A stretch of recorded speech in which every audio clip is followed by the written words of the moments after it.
Assalamualaikum warahmatullahi wabarakatuh. Alhamdulillahirabbil alamin. Qala Allah Ta'ala fi kitabihil karim, a'udzubillahi minasyaitonir rajim. Laqad khalaqnal insana fi ahsani taqwim, tsumma radadnahu asfala safilin. Illal ladzina amanu wa 'amilus sholihat. Wassalatu wassalamu ala nabiyyina Muhammadin wa ala alihi wa ashabihi wa ummatihi ajmain. Sahabat sekalian, alhamdulillah kita bersyukur bertemu kembali dalam program Jejak Langkah episode yang ke-10. Kita akan terus melakukan kajian dalam segi kesejarahan terkait dengan beberapa peristiwa yang sangat terkait dengan keberagamaan kita, di mana kita akan mencoba mengambil hikmahnya dalam rangka untuk terus meningkatkan kualitas keimanan kita, kualitas ketakwaan kita, dan keyakinan kita tentang kebenaran agama ini secara proporsional, dan mudah-mudahan Allah membimbing kita senantiasa di jalan yang diridhoinya. Amin ya rabbal alamin. Sahabat sekalian, di kesempatan kali ini kita akan membahas sejarah Ka'bah, Baitullah yang tertua yang dibangun oleh Nabi Ibrahim alaihissalam bersama dengan Nabi Ismail.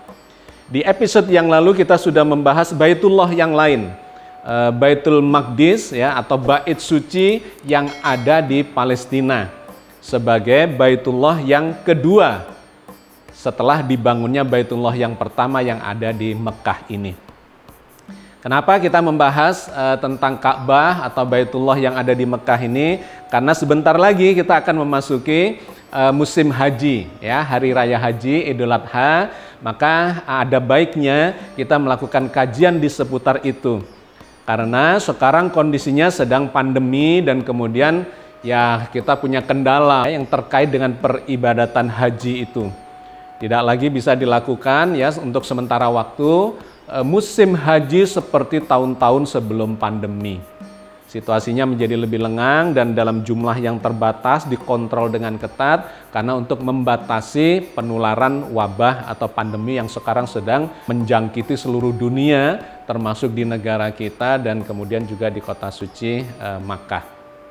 Mudah-mudahan Allah segera memberikan jalan keluar yang terbaik buat kita semuanya. Amin ya rabbal alamin. Sahabat sekalian, kita akan berbicara tentang Ka'bah sebagai Baitullah. Sebelum melangkah lebih jauh, maka kita mencoba memahamkan dulu apa itu Baitullah. Kenapa disebut Baitullah? Baitullah adalah rumah Allah, ya, rumah Allah. Nah, kita harus memiliki persepsi yang proporsional tentang ini. Jangan sampai kemudian ada satu kesimpulan atau persepsi bahwa Baitullah itu adalah rumahnya Allah dalam konteks Allah bertempat tinggal di situ. Ya, kadang-kadang ada berlebihan, baik secara sengaja atau tidak sengaja atau karena ketidaktahuan kita, berpikiran bahwa Allah itu ya rumahnya ya di Ka'bah itu. Sehingga rasanya kalau menghadap Ka'bah itu menghadap Allah, dan kalau tidak menghadap Ka'bah tidak menghadap Allah. Nah, ini yang saya kira harus diproporsionalkan, bukan begitu. Karena Allah itu meliputi seluruh jagat raya, alam semesta ini. Ya, termasuk galaksi-galaksi, tata surya kita, bumi kita, dan lebih kecil lagi di dalamnya adalah ada tempat-tempat ibadah, di antaranya Ka'bah yang menjadi kiblat kita atau umat Islam sedunia. Jadi kata Baitullah jangan sampai dimaknai sebagai Allah bertempat tinggal di dalam Ka'bah itu, bukan. Ini adalah rumah Allah dalam arti rumah miliknya Allah. Tempat-tempat peribadatan seperti masjid itu juga bisa disebut sebagai rumah milik Allah, di mana kita melakukan ibadah di sana, sholat, zikir, doa dan sebagainya untuk berinteraksi ya, mengagungkan Allah. Maka tempat-tempat suci itu disebut sebagai Baitullah atau rumahnya Allah. Oke, ini poin yang pertama. Nah, karena itu di dalam Al-Quran digambarkan menghadap kiblat itu nggak ada kaitannya dengan menghadap Allah. Artinya perintah untuk memindahkan kiblat, ya dulu pernah berkiblat bukan ke Ka'bah itu, tetapi ke Baitul Maqdis ya, yang ada di Palestina, Baitullah yang kedua. Karena itu sudah dijadikan tempat peribadatan pusat syiar oleh Nabi Ibrahim dan keturunannya, para nabi dan rasul keturunan Ibrahim sebelum Nabi Muhammad. Itu syiarnya berpusatkan di sana. Maka ketika Nabi Muhammad mewarisi syiar Ibrahim itu, kiblat pertamanya adalah menghadap ke Baitul Maqdis. Ya, kita sudah pernah membahas itu. Tetapi kemudian Allah memerintahkan untuk memindahkan kiblat itu dari Baitul Maqdis menuju ke Ka'bah yang juga dibangun oleh Nabi Ibrahim dan Nabi Ismail. Artinya Nabi Ibrahim memiliki dua pusat syiarnya, yaitu yang di Palestina maupun yang di Makkah. Tetapi kemudian nanti akan kita dapati informasinya bahwa yang dibangun yang pertama justru adalah yang berada di Makkah itu. Tetapi karena Nabi Muhammad itu adalah pewaris yang terakhir dari risalah Ibrahim, awalnya menghadap ke Palestina, ke Baitul Maqdis. Meskipun di Makkah itu sudah ada Baitullah yang lebih tua dibandingkan dengan Baitul Maqdis. Yang kemudian Allah memerintahkan untuk memindahkan kiblat itu. Nah, sahabat sekalian, di dalam Al-Quran diceritakan bahwa pemindahan kiblat itu nggak ada kaitannya dengan menghadap Allah. Semata-mata itu adalah untuk arah saja, arah peribadatan saja supaya tidak menghadap kemana-mana ya. Pusat syiar dan arah kiblat itu sama sekali tidak terkait dengan ketauhidan, melainkan terkait dengan syiar dan syariat peribadatan. Nah, di antaranya Allah berfirman di dalam surat Al-Baqarah ayat 142. Sayaqulus sufaha'u minan nasi ma wallahum an qiblatihimul lati kanu 'alaiha. Qul lillahil masyriqu wal maghrib yahdi may yasha'u ila siratim mustaqim. Orang-orang yang kurang akalnya di antara manusia akan berkata, apakah yang memalingkan mereka, umat Islam, dari kiblatnya Baitul Maqdis yang dahulu mereka telah berkiblat kepadanya? Katakanlah, kepunyaan Allah lah timur dan barat. Dia memberi petunjuk kepada siapa yang dikehendakinya ke jalan yang lurus. Jadi ayat ini dengan sangat jelas, sangat gamblang mengatakan timur dan barat itu milik Allah. Kemanapun Allah menghendaki ya supaya kita berkiblat, yaitu sama saja. Semuanya adalah terkait dengan perintah Allah untuk beribadah kepada Allah. Oke ya, jadi ini poin yang penting untuk ditegaskan kepada kita semua. Karena kadang-kadang di antara kita ini ada yang berlebihan menjadikan kiblat itu seakan-akan sebagai kita menghadap Allah. Timur dan barat milik Allah. Kemanapun kalian menghadap, kalian berhadapan dengan Allah. Nah begitu, di ayat yang berbeda lagi. Di dalam surat Al-Baqarah ayat 115. Walillahil masyriqu wal maghribu fa'ainama tuwallu fasamma wajhullah innallaha wasi'un alim. Timur dan barat itu milik Allah. Kemanapun kalian menghadap, kalian sedang berhadapan dengan Allah. Sesungguhnya Allah maha luas ya, meliputi segala sesuatu. Jadi sahabat sekalian, kiblat tidak ada kaitannya dengan menghadap Allah. Baitullah bukan berarti itu adalah rumah yang di dalamnya Allah bertempat tinggal di sana. Ya, ini poin yang sangat penting untuk mendasari ketauhidan kita atau peribadatan kita di dalam beragama ini. Kemudian kapankah Baitullah ini mulai dibangun atau mulai ada di Makkah itu? Ya, kita coba cari informasinya di dalam Al-Quran. Sebagaimana selalu saya sampaikan bahwa Al-Quran adalah sumber primer. Ya, sumber primer dari seluruh keyakinan dan keimanan kita terhadap agama ini. Di dalam surat Ali Imran ayat 96 Allah menceritakan tentang hal itu. Inna awwala baiti wudi'a lin-nasi lalladzi bi Bakkata mubarakau wa hudal lil alamin. Sesungguhnya rumah yang mula-mula dibangun untuk tempat beribadat manusia adalah Baitullah yang ada di Bakkah, yang diberkati dan menjadi petunjuk bagi semua manusia. Ayat ini menceritakan bahwa Baitullah ya Ka'bah itu adalah yang tertua. Rumah peribadatan yang tertua yang pernah dibangun oleh manusia, tempatnya di mana dikatakan oleh ayat ini di Bakkah. Kemudian dalam terjemah seringkali dikasih dalam kurung Mekah. Nah, lantas ini dijadikan bahan kritik oleh sebagian orang yang tidak suka ya mencari-cari kesalahan di dalam Islam. Dia mengatakan, loh berarti Baitullah itu bukan di Mekah katanya, tetapi di Bakkah. Bakkah itu adalah lembah beka katanya ya, segala macam yang mereka coba di otak-atik gitu ya, supaya mengganggu dan menggoyahkan keimanan sebagian dari kita yang tidak kuat imannya karena tidak memahami masalahnya. Al-Quran dengan sangat jelas dalam berbagai ayat ya, kita tidak boleh hanya berpatokan pada satu ayat, bahwa tempat ibadah yang tertua, Baitullah yang tertua yang paling awal dibangun adalah Baitullah yang namanya Ka'bah itu, dan itu berada di Bakkah. Nah, Bakkah itu apa? Nama apa? Bakkah itu nama tempat, nama lokasi. Memang tidak sama dengan Mekah ya, karena kemudian mereka ada yang mengatakan, loh Bakkah itu kan bukan Mekah. Ya, itu otak-atik matuk mencoba mencari celahnya di mana. Tapi Al-Quran dengan sangat tegas menjelaskan bahwa Baitullah itu berada di Bakkah. Bakkah itu adalah lokasi di mana Baitullah itu berada. Dan lokasi itu kemudian berada di dalam kota Makkah. Jadi memang berbeda, Bakkah dengan Mekah itu beda. Bakkah itu nama lokasi, Mekah itu nama wilayah yang lebih luas ya, yang kemudian disebut sebagai kota itu.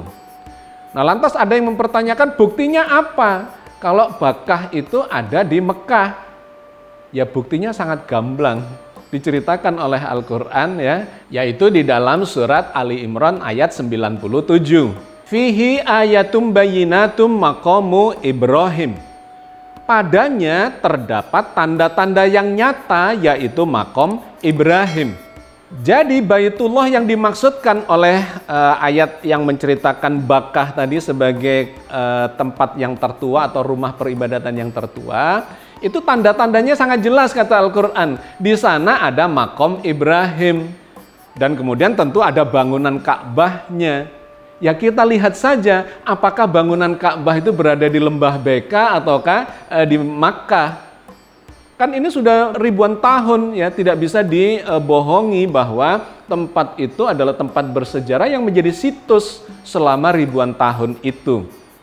Disitulah Baitullahnya berada, disitulah ada makom Ibrahim. Jadi yang disebut sebagai Bakkah itu adalah tempat di mana bangunan Ka'bah itu berada. Di mana ya yang sekarang posisinya berada itu, jangan kemudian diplesetkan kemana-mana.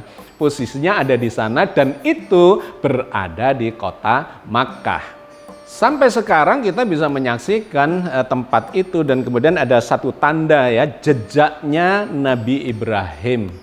Bekas pijakannya Nabi Ibrahim rupanya di tanah yang lembek waktu itu, sehingga kemudian terbentuk kakinya Nabi Ibrahim yang kemudian dikenal sebagai makom Ibrahim. Jadi kalau Anda datang ke sana, ke Baitullah, ke Makkah, ke Masjidil Haram, di sana ada satu batu yang dimasukkan di dalam seperti sangkar yang berkaca begitu, dan kemudian kita bisa melihat di dalamnya itu ada batu di mana kaki Nabi Ibrahim meninggalkan jejak di situ. Jadi disebut sebagai makom Ibrahim.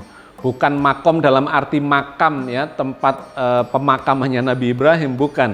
Makom adalah tempat berdirinya, pijakannya Nabi Ibrahim. Oke, saya kira jelas ya tentang hal itu, bahwa yang dimaksudkan Baitullah, Ka'bah itu ya yang sekarang berdiri sudah ribuan tahun berada di kota Makkah itu.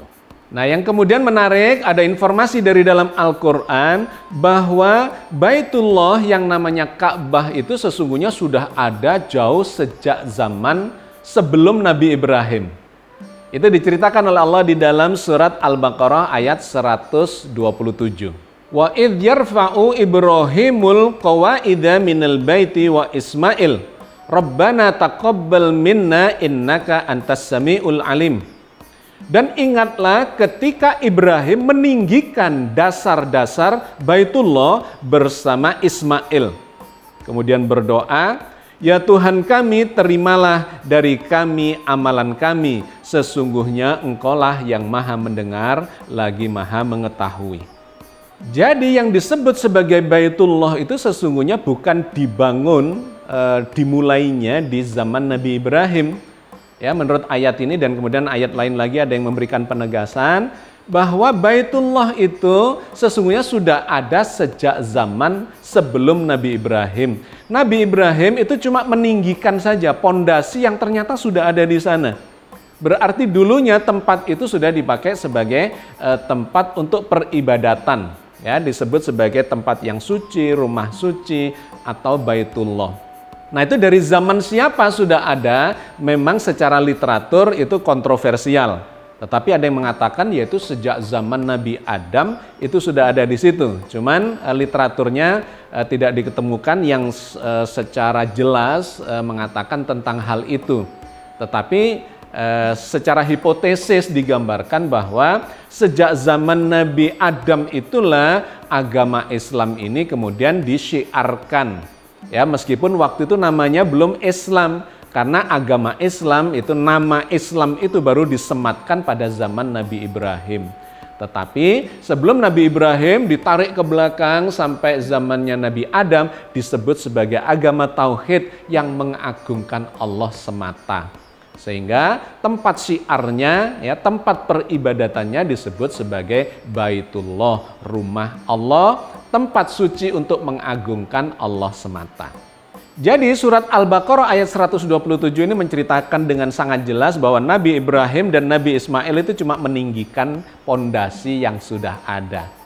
Nah, hal ini kemudian dijelaskan lagi di ayat yang berbeda oleh Allah, di mana Allah menceritakan sejak sebelum ada bangunan itu, belum dibangun, ya, belum ditinggikan oleh Nabi Ibrahim dan Nabi Ismail, sesungguhnya Nabi Ibrahim sudah menyebutnya sebagai Baitullah. Ya, waktu itu Nabi Ibrahim baru datang ke tempat itu membawa Nabi Ismail, kemudian ditempatkan di lembah yang kemudian kita sebut sebagai kawasan Tanah Suci Makkah itu. Nah, pada waktu itu kemudian Nabi berdoa kepada Allah bagi keturunannya yang ditempatkan di tempat itu, sekaligus di situ kemudian ditunjukkan bahwa di sana sudah ada Baitullah itu, padahal beliau belum melakukan pembangunan untuk meninggikan pondasi-pondasi dari Ka'bah itu. Allah berfirman di dalam surat Ibrahim ayat 37. Rabbana inni askantu min dzurriyyati biwadin ghairi dzi dzar'in idza baitikal muharram. Rabbana liyuqimus sholata faj'al af'idatan minan nasi tahwi ilaihim warzuqhum minas samarat la'allahum yashkurun. Ya Tuhan kami, sesungguhnya aku telah menempatkan sebagian keturunanku di lembah yang tidak mempunyai tanam-tanaman di dekat rumah Engkau, yaitu Baitullah yang dihormati. Ya Tuhan kami, yang demikian itu agar mereka mendirikan sholat, maka jadikanlah hati sebagian manusia cenderung kepada mereka, dan beri rezekilah mereka dari buah-buahan, mudah-mudahan mereka bersyukur. Jadi ayat ini sudah menggambarkan kepada kita bahwa saat Nabi Ibrahim datang pertama kali ke lembah itu membawa anak istrinya untuk ditempatkan di sana, itu beliau sudah menyebut akan menempatkan sebagian keturunannya di dekat rumah Allah, Baitullah yang dihormati, disucikan dan diagungkan. Mudah-mudahan Allah memberikan rezeki dan perlindungan kepada mereka dan seterusnya. Artinya apa? Ayat ini memberikan gambaran bahwa memang Baitullah itu sudah ada sejak sebelum zaman Nabi Ibrahim. Nabi Ibrahim kemudian nantinya akan meninggikan dasar-dasar atau pondasi Ka'bah itu menjadi bangunan yang seperti sekarang. Nah, lantas sahabat sekalian, bagaimana perkembangan sejarah pembangunan dari Baitullah itu? Ternyata sepanjang sejarahnya Baitullah, Ka'bah itu mengalami pembangunan, ya, renovasi sebanyak 4 kali mulai dari zamannya Nabi Ibrahim. Yang paling pertama tentu adalah Nabi Ibrahim yang merenovasinya dari pondasi menjadi sebuah bangunan. Yang pada waktu itu ternyata bangunannya belum seperti yang sekarang ini. Sangat sederhana, hanya ada dinding, ya, tanpa atap. Jadi Nabi Ibrahim dan Nabi Ismail hanya membangun dinding-dindingnya itu. Berapa ukurannya? Digambarkan dalam catatan sejarah bahwa ukurannya pada waktu itu kurang lebih adalah 7 hasta dikalikan 22 hasta dikalikan 30 hasta. 7 hasta itu adalah tingginya, 22 hasta adalah lebarnya, dan kemudian panjangnya adalah 30 hasta. Berapa itu 7 hasta? Kalau dikonversi ke dalam ukuran meter. 1 hasta itu adalah sepanjang lengan kita ini kira-kira sepanjang 45 cm.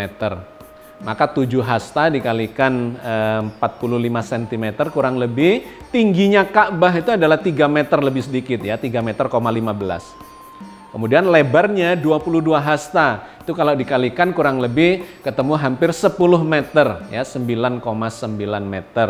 Dan panjangnya 30 hasta, kurang lebih sepanjang 13,5 meter.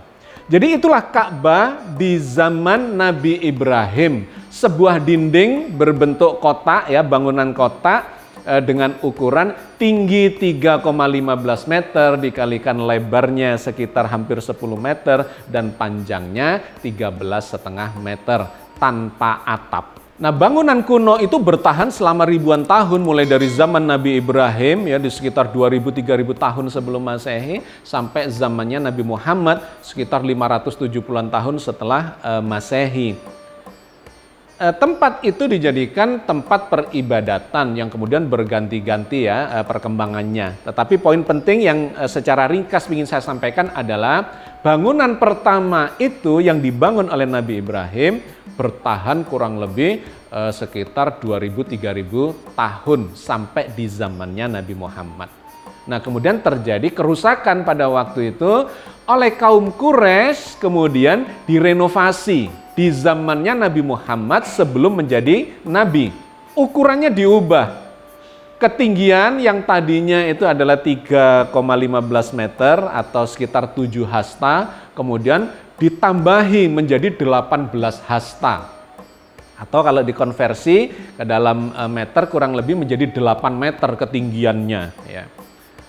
Itu di zaman kaum Quraisy atau saat Nabi belum menjadi Rasul. Nah, tingginya diubah, kemudian panjangnya yang 30 hasta itu juga dikurangi 6,5 hasta sehingga menjadi sekitar 23,5 hasta panjangnya. Nah, yang pengurangannya itu kemudian dikenal sebagai Hijr Ismail ya, ada di luar kubus Ka'bah itu yang kalau kita lihat bentuknya melengkung ya di salah satu sisi Ka'bah, itulah sesungguhnya yang dulu bagian dari Ka'bah, tidak terpisahkan dari Ka'bah, tetapi di zamannya kaum Quraisy pada saat Nabi Muhammad sebelum menjadi nabi itu diubah oleh kaum Quraisy, dipendekkan. Bagian yang luar disebut Hijr Ismail dan kemudian Baitullahnya atau Ka'bahnya itu menjadi ukurannya lebih pendek. Jadi tingginya lebih tinggi menjadi 8 meter, kemudian panjangnya menjadi sekitar 10,5 meter dan lebarnya menjadi sekitar 10 meter. Itu adalah renovasi yang kedua. Kemudian yang ketiga, renovasi itu terjadi di zaman Rasulullah sudah wafat, yaitu di zamannya Bani Umayyah. Pada waktu itu setelah Khulafaur Rasyidin, ya, kemudian khalifah yang 4 mulai dari Abu Bakar, Umar bin Khattab, Utsman bin Affan, Ali bin Abi Thalib kemudian digantikan oleh Bani Umayyah ya, di mana khalifah pertamanya adalah Muawiyah dan khalifah keduanya anaknya Muawiyah yaitu Yazid bin Muawiyah. Nah, di zaman itu terjadi perang ya, perang saudara di antara umat Islam, antara faksinya penguasa yaitu Bani Umayyah di mana khalifahnya adalah Yazid, kemudian ada sebagian dari sahabat yang tidak sepakat dengan kepemimpinan Yazid dan mereka melakukan perlawanan. Berpusat di kota Makkah itu dipimpin oleh Ibnu Zubair. Nah, terjadilah perang di sana dan menjadikan Ka'bah Baitullah itu mengalami kerusakan karena Yazid secara brutal kemudian menyerang kaum muslimin yang waktu itu bertahan di sekitar Masjidil Haram itu, sehingga Ka'bahnya mengalami kerusakan. Nah, kemudian ternyata Yazid ini meninggal ya, belum selesai perang itu kemudian meninggal. Oleh Ibnu Zubair, kerusakan di Ka'bah itu kemudian diperbaiki. Nah, pada saat itu terjadi perbaikan yang mengubah bentuk atau ukuran dari Baitullah itu. Oleh Ibnu Zubair Hijr Ismail yang oleh kaum Quraisy dulu dipisahkan dari Ka'bah, ya dikeluarkan dari bangunan Ka'bah itu kemudian dijadikan satu kembali.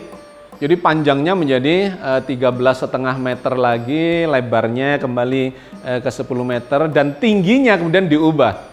Dari 8 meter diturunkan menjadi 4,5 meter. Jadi terjadi perubahan bentuk dari Ka'bah itu, tapi tetap di sekitar pondasi Baitullah yang rumah kuno itu.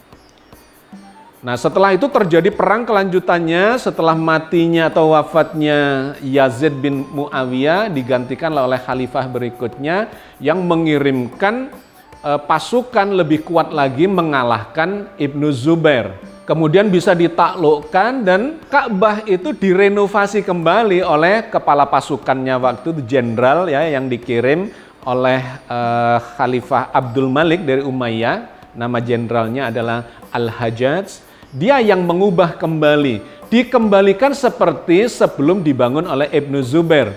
Hijr Ismailnya dikeluarkan lagi, ya, dikeluarkan lagi sehingga bangunannya itu kembali seperti yang ada di zamannya kaum Quraisy, di zaman Nabi Muhammad sebelum menjadi Rasul itu. Yaitu ukurannya menjadi lebarnya kurang lebih 10 meter dengan panjangnya 10,5 meter ditambah Hijr Ismail kurang lebih 3 meter dan ketinggian Baitullah atau Ka'bah itu kurang lebih adalah 8 meter. Nah, hal itu bertahan sampai sekarang. Meskipun pernah terjadi khalifah-khalifah sesudah itu pingin memugar, pingin merenovasi kembali Ka'bah itu, tetapi diingatkan oleh para ulama, para penasehat khalifah pada waktu itu, janganlah Ka'bah ini kemudian diubah-ubah karena itu akan menjadikan presiden yang kurang baik pada penguasa-penguasa berikutnya, karena nanti akan terjadi banyak renovasi terhadap Ka'bah itu. Jadi sahabat sekalian, itulah sejarah tentang Baitullah, ya, Ka'bah, rumah yang paling tua, rumah peribadatan paling tua yang dikabarkan oleh Al-Quran, yang sekarang ini kemudian menjadi kiblat umat Islam di seluruh dunia. Allah telah menyiapkan kiblat itu sesungguhnya sejak sebelum zaman Nabi Ibrahim, tapi kemudian ditinggikan oleh beliau sekaligus meletakkan dasar-dasar agama Islam ini di zaman beliau yang kemudian terus berkembang syariatnya disempurnakan sampai zamannya Nabi Muhammad SAW. Maka kemudian Allah berfirman di dalam surat Al-Maidah ayat 97 bahwa Ka'bah itulah yang sekarang menjadi pusat peribadatan umat Islam di seluruh muka bumi ini. Ja'alallahul Ka'batal Baital Harama qiyamal linnas. Allah telah menjadikan Ka'bah, rumah suci itu sebagai tempat berkumpulnya dan kiblat bagi umat manusia. Sahabat sekalian, saya kira saya cukupkan sampai di sini kajian kita tentang sejarah Ka'bah sebagai kiblat dan rumah suci yang paling tua yang sekarang ini menjadi pusat dari peribadatan umat Islam di seluruh muka bumi ini. Mudah-mudahan dengan kajian yang ringkas ini kita mendapatkan gambaran yang proporsional dan kemudian bisa menyikapinya secara proporsional pula terkait dengan Baitullah yang dijadikan kiblat oleh umat Islam di seluruh muka bumi ini. Mudah-mudahan Allah senantiasa membimbing kita di jalan yang diridhoinya. Billahi taufiq wal hidayah. Assalamualaikum warahmatullahi wabarakatuh.